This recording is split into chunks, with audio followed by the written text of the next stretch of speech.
வணக்கம் அன்பு உறவுகளே, நான் உங்களின் ஸ்ரீ. இன்றைக்கு நாங்கள் எங்கே நிற்கிறோம்னு சொன்னால் இலங்கையில் கிளிநொச்சி மாவட்டத்தில் வந்து 55 இடையில் தான் நாங்கள் நிற்கிறோம். அதுக்கு முதல் எங்களோட சேனலை பார்க்குற உறவுகள், நீங்கள் என்ன புதுசாக வர்ற உறவுகள் ஒரு சப்ஸ்கிரைப் பண்ணி எங்களோட காணொலியை நீங்கள் பார்த்து பகிரவணும் என்று கேட்டுக்கொண்டு இன்றைக்கு நாங்கள் வந்து பக்கவாத பராமரிப்பு நிலையத்துக்கு வந்திருக்கிறோம். ஒரு சிறப்புணவு ஒன்று வழங்க போகிறோம். அதே நேரத்தில் அந்த சிறப்புணவை என்னத்துக்காக வழங்குகிறோம், யார் வழங்குறன்றதையும் சொல்ல போகிறோம். 13ஆம் ஆண்டு நினைவு நாளை தாங்கி வந்திருக்கிறது. அதாவது வந்து கனடாவில் இருக்கிற ரமணன் சிவபரமானந்தன்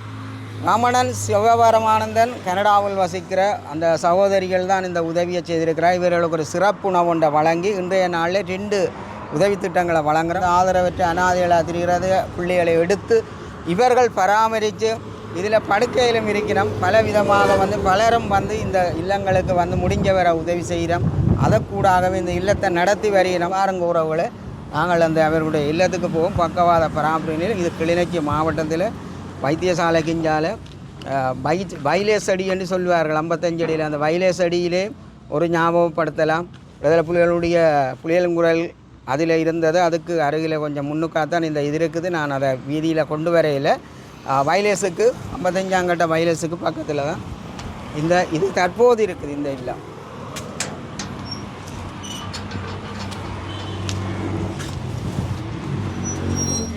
பதிமூன்றாவது நினைவு நாளை முன்னிட்டு, அதாவது ரமணன் சிவபரமானந்தன் அவர்களுடைய 13வது ஆண்டு நினைவு நாள். அதற்கு எமது கிளிநொச்சியில் இயங்கி வரும் பக்கவாத பராமரிப்பு இல்லத்துக்கு அவர்கள் சிறப்புணவு வழங்கியுள்ளார்கள்.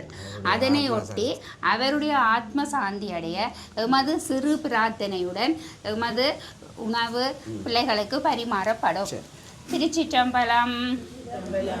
நிறைகளரவம் சிலம் பொழியலம்பும் நிமல நீராணி தேரு மேனி வரைகளு மகளோர் பாகமை புணர்ந்த வடிவினர் கோடிய நீ விடைய வரைகளு சந்தும் காரகி பிளவும் அளப்பெரும் கனமணி வரன்றீர் உரைகடலோரம் நித்திலம் கோழிக்கும் கோணமாமலை அமர்ந்தாரே.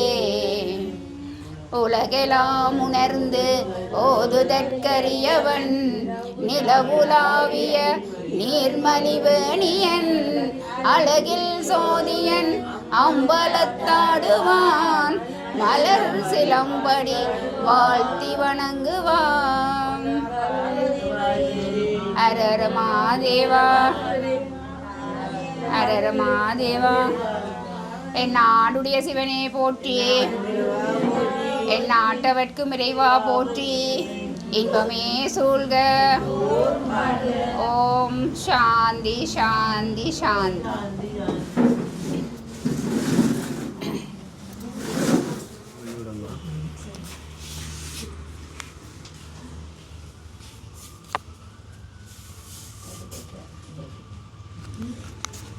இன்றைக்கி வந்து இல்லத்தில் வந்து விசேட சிறப்புணவாக வந்து ஃப்ரைட் ரைஸும் இவளுக்கு முட்டைகள் மரக்கறி அவைகளுடைய உடல் ஆரோக்கியத்துக்கு உகந்த வகையில் தான் இங்கே வந்து உணவு தயாரிக்கப்பட்டு இந்த பிள்ளைகளுடைய உடல் ஆரோக்கியத்துக்கு ஏற்ற மாதிரி உணவுகள் வழங்கப்படுது. பிள்ளைகளுடைய எதிர்கால சிந்தனைகள், அவர்களுடைய இருக்கிற திறமைகள் என்னென்னத்தை கேட்கணுன்றதெல்லாம் நாங்கள் உங்களோட காணொலியில் கொண்டு வர போகிறோம்.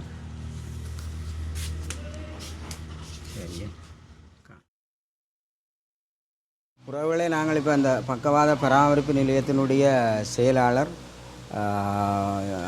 ஆசிரியர், அதே மாதிரி ஆசிரியர்னு சொன்னால் அந்த தொழில்கள் ரீதியாக ஒரு மேம்படுத்தக்கூடிய மாதிரி முகாத்துவம் செய்யக்கூடிய ஒரு சிறந்த ஒரு ஆளுமை, ஒரு அனுபவம் உள்ள ஒரு ஆள் தான் இந்த பக்கவாத பராமரிப்பு நிலையத்தில் செயலாளராக இருக்கிறார். எங்களோடு சில ஆண்டுகளாக வந்து நாங்களும் வந்து எங்களோட சேர்ந்து வேலை செய்கிறோம்னு தான் சொல்லலாம், எங்கட இல்லைமென்றே சொல்லலாம். அதுக்கு முதல் இருந்தாக்களும் பலர் எங்களுக்கு உதவியாளர். நாங்கள் இன்றைக்கு வந்து சுருக்கமாக வந்து பலர் காணொலியில் கொண்டு வந்திருக்கிறோம். இன்றைக்கு இந்த இல்லத்தில் உள்ள பிள்ளைகளுடைய தேவைகள் இவைகள் ஒரு புதிய இல்லம் ஒன்று இருக்குது, அதுக்கான வேலையும் நடந்து கொண்டு தற்போதுள்ள தேர்வையும் இந்த சூழ்நிலைகளையும் எங்களோட உறவுகள்கிட்ட இருந்து என்னத்தை எதிர்பார்க்குறன்றதை விளங்கப்படுத்துங்க. நன்றி. எல்லாருக்கும் வணக்கம். எங்கள் புலம்பெயர் உணவுகள் மற்றது வேறு இடத்துல இருக்கிற பலருக்கும் இதில் எங்களை பற்றி அறியாதவர்கள் இந்த காணொலி மூலம் அறிந்து கொள்ளுங்க. நாங்கள் 13 வருடமாக கிளிநொச்சியில் இயங்கி கொண்டு வர்றோம்.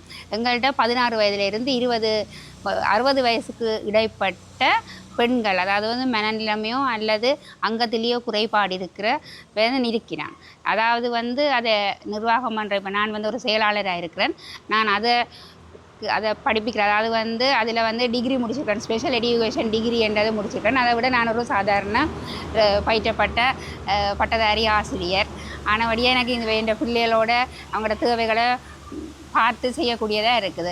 இவ்வளோ காலமாக எங்களுக்கு ஒரு நிரந்தரமான கட்டிடம் ஒன்று இருக்கையில் நாங்கள் வாடகை வீடுகளில் இருந்த நாங்கள் அதுக்கான நிறைய பிரச்சனைகளை அதால் அனுபவித்து கொண்டு வந்த நாங்கள். இப்போ எங்களுக்கு ஒரு நிரந்தரமான ஒரு இடம் கிடைச்சி அதில் கட்டுமான பணிகள் நடந்து இப்போ நிலம் போட்டு பூசி நாங்கள் அங்கே போக வேண்டிய ஒரு சூழ்நிலை. அந்த வேலை மட்டும்தான் பாக்கியாக இருக்குது. அதுக்கு கிட்டத்தட்ட எங்களுக்கு ஒரு 30 லட்சத்துக்கு மேலே செலவாகுமென்று எஸ்டிமேட் பண்ணியிருக்கணும். அது எங்கள்கிட்ட கிடைக்காத காரணத்தால் நாங்கள் அது வெளியில் போக முடியாமல் திரும்பவும் நாங்கள் இருந்த வீட்டையும் எங்களை திரும்ப போய் கேட்டு இன்றைக்கு அவசரமாக இவர் வரையக்க கூட நான் அங்கே பாதி சாமான் கொண்டு போகிறதும் பெறுறதுமாக ஒரு இக்கட்டான சூழ்நிலை தான் நான் உங்களுக்கான இந்த காணொலியை கூட சொல்லி கொண்டிருக்கிறேன்னு என்னென்னு கேட்டால் பாதி வேலை பாதி நாங்களும் எங்களை பிள்ளை பராமரிப்பு அப்படி ஒரு மிகவும் சிக்கலான சிரமத்துக்குள்ளாகித்தான் நாங்கள் இருக்கிறோம். ஏன்னா பிள்ளைகளை கொண்டு நாங்கள் ஒரு வேலை செய்யக்கூடிய சூழல்லே அவைகள் இல்லை.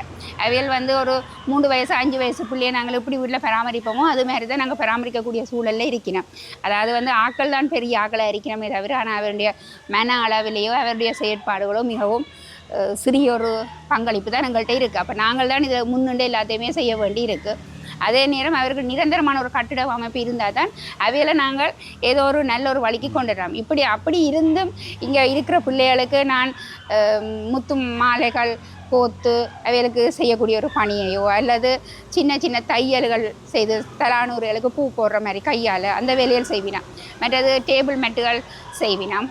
அப்படி சின்ன சின்ன கைவேலைகள் செய்து அவைகள் தங்களுக்குள்ளேயே இங்கே வர்றவையிட்ட கொடுத்து அவைகளும் சந்தோஷமாக வாங்கி அவைகளுக்கு சிறு தொகையை கொடுத்துட்டு போய்க்க அதுவும் அவைகளுக்கு பெரிய ஒரு சந்தோஷமாக இருக்குது. ஆனால் எங்களால் அதை பெரிய அளவில் செய்ய முடியாமல் இருக்குது. எங்கள்கிட்ட முதலாவது பெரிய பிரச்சனை பொருளாதாரம். இப்போ நான் வந்து ஒரு வேணுமெண்டா ஒரு 10 மீட்டர் துணி ஒருக்கா வாங்கி கொடுக்கலாமே ஒழிய ஒவ்வொரு தடவையும் நான் வாங்கி கொடுக்க சூழ்நிலையில் இல்லை. என்னென்னா நானும் ஒரு சாதாரணமான ஒரு ஆள் தான், நீங்கள் தேவை ஆனவழியை தான் நாங்கள் உங்கள்கிட்ட உதவி கேட்குறோம். அவைகளுக்கு கட்டுமானத்துக்காக இருந்தாலும் சரி, அல்லது அவங்களோட உடுபுடவை அல்லது அவங்களுக்கு தேவையான உணவுப் பொருட்களையோ அல்லது எங்களுக்கு ரிங்ஸோ சோப் அதுகளெல்லாம் நிறைய தேவைப்படும். ஏன்னா அவைகளுக்கு அதை பராமரிக்கிறதுக்கான வழிமுறை தெரியாது. அது ஒரு சோப்பை கொடுத்தா சம்டையும் ஒரு ஆள் காணையிலேனாலும் எடுத்து ஒழிச்சு போட்டு அதெல்லாம் நடக்கிறப்ப எங்களுக்கு நாங்கள் எண்ணி இதுதான் இவ்வளோ வந்து செலவழிக்கலாம். அதுகள் எல்லாம் எங்களுக்கு மேலதிக ஒரு செலவு, அதுகளுக்கான செலவுகளும் எங்களுக்கு போய்கொண்டிருக்கபடியா உங்களால் முடிஞ்ச உதவி, அதாவது நாங்கள் கோடிக்கணக்கில் யார்கிட்டையும் எதிர்பார்க்கல, சிறு தொகை என்றாலும் உங்களோட வீட்டில் நடக்கிற ஒரு சின்ன வைபவங்களுக்காகவாவது நீங்கள் அதை நினைவு கூர்ந்து எங்களோட பிள்ளைகளுக்கு உணவையோ அல்லது உடுபுடவையோ அல்லது அதுகளுக்கு பாவனைக்குரிய பொருட்களையோ எங்களை தந்து உதவலாம். அத்துடன் எங்களுடைய இந்த வீட்டை முடிக்கிறதுக்கும் உங்களால் முடிஞ்ச ஒரு உதவியை நீங்கள் எங்களுக்கு செய்து தர வேணும் என்று மிகவும் தாழ்மையாக நாங்கள் கேட்டுக்கொள்கிறோம் எங்களோட இல்லம் சார்பாக. வேறு உங்களுக்கு நாங்கள் ரொம்ப நன்றி சொல்ல வேணும். என்னென்னு கேட்டால் நீங்கள் சின்ன சின்ன உதவியாகனாலும் எங்களுக்கு இந்த நினைவு நாட்கள் அல்லது வேறு வைபவங்களுக்கு எங்களுக்கு எடுத்துக்கொண்டு வந்து தந்து எங்களோட பிள்ளைகளுக்கு உணவு வழங்குறதால உங்களுக்கு நான் நன்றியை சொல்லணும். என்னென்றால் இதில் கடந்த 6 மாதத்துக்கு முன்பதாக ஒருவர் வந்து 10 லட்சம் ரூபா பணத்தை வந்து இவியல் இந்த இல்லத்துக்கு கொடுக்கறதுக்கு முன்வந்த பொழுது இவியலோட நாங்கள் தொடர்பு கொண்டு எனக்கு சரியான கோட்டேஷன் தராமல் அது தாமதமாகி வேறு ஒரு ஆளுக்கான அந்த பணத்தை நாங்கள் கொடுக்குறதுக்கு ஆயத்தமாகி இப்போ இந்த அவரும் அந்த இடத்துல இல்லாமல் இன்னும் ஒரு இடத்த போய் இப்போ நாங்கள் எதிர்வரும் இந்த மாதத்தில் நாங்கள் ஒரு ஆளுக்கு வந்து ஓட்டோ ஒன்று வாங்கி நாங்கள் 21 லட்சத்துக்கிட்ட கொடுக்குறதுக்கான அந்த பணம் வந்து மாறுபடுது. நான் முடிஞ்ச வர என்னால் நானுங்களும் கணக்க வேலைகளை செய்து கொண்டிருக்கிறபடியாக இவைகள் அந்த கொட்டேஷன் கட்ட நேரம் வேண்ட வீட்டிலே ஒரு ஆளுக்கு சுவையின காரணம் இருந்தது. பிறகு சம்மந்தப்பட்ட ஆட்கள் சரியான விவரங்களை கொண்டு வந்து இல்லை கட்டாயம் இது தரணும், அந்த பணம் தந்தவை சொல்லிச்சுன்னா 10 லட்சத்தை தந்தால் கட்டிடத்தை ஓப்பன் பண்ணுவீங்களோன்னு கேட்ட உடனே இவர்கிட்ட சரியான எஸ்டிமேட் அப்போ இருக்கையில் அதே அந்த எஸ்டிமேட் எடுக்கிறதுக்கு டிஓ அவை வந்து பிரச்சனைகள் இருந்து எனக்கு சரியான விவரங்கள் வராதபடியாக நான் இதில் வாக்குறுதி அளிக்கல தான். ஆனால் இந்த காணொலியை அவர் கட்டாயம் பார்ப்பேன். எங்களுக்கு என்னென்னா இப்போ நாங்கள் வந்து உங்களுக்கு தர முடியாமல் போனது என்னென்னா எங்களுக்கு ஒரு கட்டமாக நாங்கள் வந்து அரசாங்கத்தோடு தொடர்பட்டு இருக்கிறபடியாக அதை வந்து எங்களுக்கு சிக்னேச்சர் பண்ணினா தான் நாங்கள் அடுத்த பக்கத்துக்கு மூவ் பண்ணலாம். சில திரும்ப ஒரு காணொலியில் வந்து இதை கொண்டு வரோம் என்னென்னா எங்களோட விளம்பரத்துக்காக கொண்டு வரல. இந்த பிள்ளைகளுக்கு நிறைய தேவை இருக்குது. எல்லாம் சுயினமான பிள்ளைகள். நிச்சயமாக மிஸ் சொன்ன மாதிரி சொன்ன மாதிரி சேவப்ஸு சாம்போ சவுக்காரமைகளுக்கு மாத செலவுகள் எல்லாம் இருக்குது. எல்லாம் பொம்பளை பிள்ளைகள். அந்த வகையில் வெளிநாடுகளில் கட்டாயம் பார்க்குற உறவுகள் வந்து சொல்லியிருக்கிற 30 லட்சம் ரூபா கட்டிடத்துக்கு தேவையாக இருக்குது. முடிஞ்ச பணங்களை என்னுடைய கூடாகவும் கொடுக்கலாம், அல்லது நீங்கள் இவியலோட தொடர்பு கொள்றதுக்கான நம்பர்கள் எல்லாம் நாங்கள் இணைச்சி விடுவோம். கேட்டால் நாங்கள் தருவோம். அந்த வகையில் கூறிக்கொண்டு இன்றைக்கு நாங்கள் இந்த சிறப்புணவோட அண்ணனுடைய இந்த 13ஆம் ஆண்டு நினைவிலே அவைகளும் எங்களுக்கு உதவி செய்து வர ஒரு குடும்பம். இந்த முறையின் 2 உதவியை அவைகள் எங்களுக்கு தந்திருக்கோம். இந்த காணொலிகள் நல்லா பகிர வேணும், எல்லோருக்கும் சென்றடையணும், உதவி செய்கிறவர்களுக்கு சென்றடையணும். நிறைய உதவிகளை உங்களால் வந்து முடிஞ்ச உதவிகளை நீங்கள் செய்யலாம். அடுத்தது அவைகளோட நாங்கள் தொடர்பு கொண்டு உங்களுக்கு அந்த வங்கி புத்தக இலக்கங்கள் எல்லாம் நாங்கள் உங்களுக்கு தருவோம் என்று கேட்டுக்கொண்டு எங்களுக்கு மற்றது எங்களுக்கு தனிப்பட்ட வங்கி கணக்கு இல்லை, எங்களோட இல்லம் சார்பாகத்தான் அந்த பேரில் தான் இருக்குது. அதனுடைய நீங்கள் காரணம் கொண்டும் பயப்பட வேண்டிய அவசியம் இல்லை. என்னென்னு கேட்டால் உங்களுக்கு தரப்படுற நீங்கள் தருகிற ஒவ்வொரு ரூபாவும் நாங்கள் மிகவும் சிக்கனமாகவும் தான் பயன்படுத்துகிறோம். அவர் கண்ணால் பார்த்துருக்கிறார். மற்றது நான் செயலாளர் 2 மாத்திரம் இல்லை, இங்கே ஒரு போர்டனாக கூட நான் இயங்கிட்டு தான் வரேன். அதை அவர் கண்ணாலியார் பார்த்துருப்பார், அவர் சொல்லுவார் உங்களுக்கு. இது ஒரு சுருக்கமான காணொலி என்று நீங்கள் பார்க்காதீங்க. இதில் இருக்கிற எல்லா மனிதர்களும் மிக பெருமதியான இவர்கள் வந்து தாங்கள் என்ன செய்கிறேன்றே தெரியாத ஒரு அறிவான பிள்ளைகள். மற்றது இவர்களுடைய ஆசீர்வாதம் உங்களுக்கும் கிடைக்கும். நிச்சயமாக எல்லாரும் உதவ முன்வந்து நாங்கள் ஒரு புதிய கட்டிடத்தில் போய் எங்களோட காணொலி திறந்து வைக்கணும்ன்றதை நாங்களும் விரும்புகிறோம். நிச்சயமாக அந்த தடைப்பட்டு போன 10 லட்சமும் அது சந்தோஷம். அவ இன்னும் ஒரு வேலையை புறப்படுத்திட்டினோம். 10ஆம் தேதி பிறகு அதுக்கான காரியத்தை தொடங்க போயினோம்னு தான் எங்களை சொல்லியிருக்கணும். அந்த வகையில் சில நேரம் வாக்குறுதி தந்தால் மாறாத ஒரு மனிதர்கள். 30 லட்சம் தேவைண்டா அடுத்தடுத்த காலம் உதவி செய்யணும். இல்லை இப்போ எங்களுக்கு என்னென்னா நாங்கள் ஒரே அடியாக ஒரு ஆள்கிட்ட நாங்களும் அதை எதிர்பார்க்கல. நீங்கள் ஒவ்வொருத்தரும் ஒரு இந்த இல்லம் அமைக்கப்பட்டதும் அப்படித்தான். அதாவது வந்து ஆரம்பித்தது நாங்கள் அத்திவாரம் பட்டி நாங்கள் இந்த 91 அடி நீளம் 21 அடி அகலத்தில் ஒரு வீடு, அதுக்கு முன்னால் 11 அடி அகலமும் 91 அடி நீளமான ஒரு விராண்டா போட்டுக்கிறோம். இருந்து தங்களோட தேவைகளை பூர்த்தி செய்து சின்ன சின்ன கைவேலைகளை செய்கிறதுக்காக. ஆனால் நாங்கள் வெட்டி தொடங்க ஒரு 75,000 ரூபா பணத்தோடு தான் தொடங்கினா உங்களை எல்லாருடைய ஆதரவாளர்கள். அப்படியா நீங்கள் சிறுதொகை என்றாலும் எங்களுக்கு தந்துதவுமாறு மிகவும் தாழ்மையாக உங்கள்கிட்ட கேட்டுக்கொள்கிறோம்.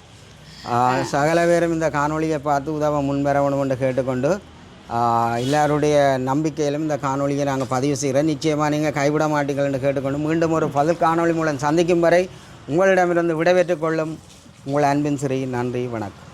நன்றி. பிள்ளைகளுக்கு நாங்கள் அதாவது ஓய்வு நேரத்தில் சின்ன சின்ன தையல்கள், அதாவது வந்து கையால் தைக்கக்கூடிய தையல், இவ்வளவு தையலும் இங்கே இருக்கிற பிள்ளைகளுக்கு தைக்கிறதுக்கு தெரியும். அதுக்கு பழக்கி இருக்கிறோம். தலாணிகளுக்கு தங்களோட தலாணிகள் உரைகளுக்கு இப்படி போட்டிருக்கிறோம். இங்கே பார்க்கும்போது கூடுதலாக இருக்கும். அடுத்து இது ஒரு டேபிள் க்ளோத் செய்திருக்கிறோம் மேசைகளுக்கு விரிக்கிறதுக்கு அப்படின்ட்டு.